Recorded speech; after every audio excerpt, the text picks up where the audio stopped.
Your dog won't look you in the eye anymore, and you've been telling yourself it's nothing. Maybe they're tired. Maybe they're distracted. Maybe it's just a phase. But what if I told you that sudden change, the one you've been brushing off for days, is actually your dog trying to tell you something they can't say with words? Stay with me. Because by the end of this, you're going to look at your dog completely differently. Here's the thing most owners get wrong. We think eye contact with dogs works the same way it does with people. Look someone in the eye, you're being honest, you're being present, you're connecting. So when our dog starts avoiding our gaze, we assume something's off with them. Maybe they did something wrong. Maybe they're sick, maybe they're just being weird. But dogs don't process eye contact the way we do. For most of canine history, direct, sustained eye contact wasn't a sign of connection. It was a challenge, a threat. In the wild, wolves hold eye contact right before a confrontation. It's a dominance signal. So when your dog avoids your eyes, in their world, they might actually be doing the opposite of what you think. They might be trying to keep the peace. Sit with that for a second. The behavior you interpreted as distance might actually be an act of respect. But here's where it gets more complicated. Because there's more than one reason this happens, and not all of them are harmless. Let's talk about the first one, stress. Dogs under chronic stress will often reduce eye contact across the board, not just with strangers but with their own owners. This can come from changes in the home, a new pet, a move, even a shift in your own routine or energy. Dogs are remarkably tuned into our emotional state, more than most people realize. But what it means when this avoidance comes on suddenly, almost overnight, is something most owners completely miss. A sudden change is different from a gradual one. Gradual avoidance can be about trust dynamics or just normal aging. Sudden avoidance is your dog's nervous system flagging something, discomfort, pain, or fear, and it's worth paying close attention to. Let's go deeper into pain, because this is the one that breaks people's hearts the most. Dogs are master hiders of physical discomfort. It's instinct. In the wild, showing weakness makes you a target. So a dog in pain doesn't limp dramatically or whine constantly. Sometimes the only sign is subtle behavioral withdrawal. Less eye contact. Less initiating play. A quieter presence in the room.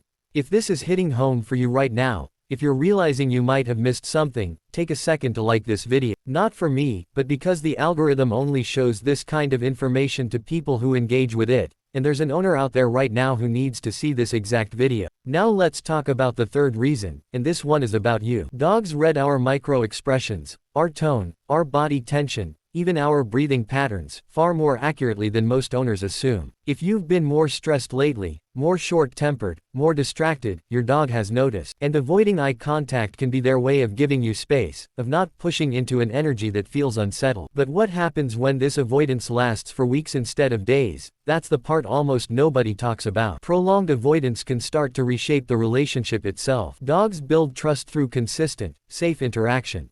If avoidance becomes the new normal and goes unaddressed, you can start to see a quiet erosion, less enthusiasm at the door, less leaning into touch, a kind of polite distance that wasn't there before. This is the part that should make you pause. Because your dog isn't choosing to pull away from you out of nowhere. Every single behavior they show you is communication. The lack of eye contact, the same way the tail wag or the head tilt is communication, it's just a quieter, more easily ignored kind. So here's the emotional truth underneath all of this. Your dog has spent their entire life learning your face, your voice, your patterns, before you ever taught them a single command. They study you constantly. And when something shifts in that connection, it doesn't happen because they stopped caring. It happens because something, somewhere, changed, in them, or in you. The dogs who feel safest, who hold soft, relaxed eye contact most often, aren't the ones who were trained the hardest. They're the ones whose owners noticed the small things, who paid attention before a problem became a pattern. So if your dog has been avoiding your eyes lately, don't panic. But don't ignore it either. Watch for the other signs alongside it. Are they eating normally? Are they still greeting you at the door? Are they still asking to be near you, just without the eye contact? If something feels off beyond just this one behavior, it might be worth a vet visit, just to rule out anything physical. And if it turns out it's simply stress, or a shift in your own energy, the fix is almost beautifully simple. Slow down around them. Lower your voice. Get on their level instead of looming over them. Let eye contact happen naturally instead of forcing it. Trust rebuilds in small, quiet moments, not big gesture. Because here's what I want you to walk away with today. Your dog isn't just behaving. Every glance, every avoidance, every small shift in how they move through a room with you, it's communication. They've been speaking to you this whole time, in a language built entirely out of behavior instead of words. The question isn't whether your dog is trying to tell you something, the question is whether you're finally ready to listen.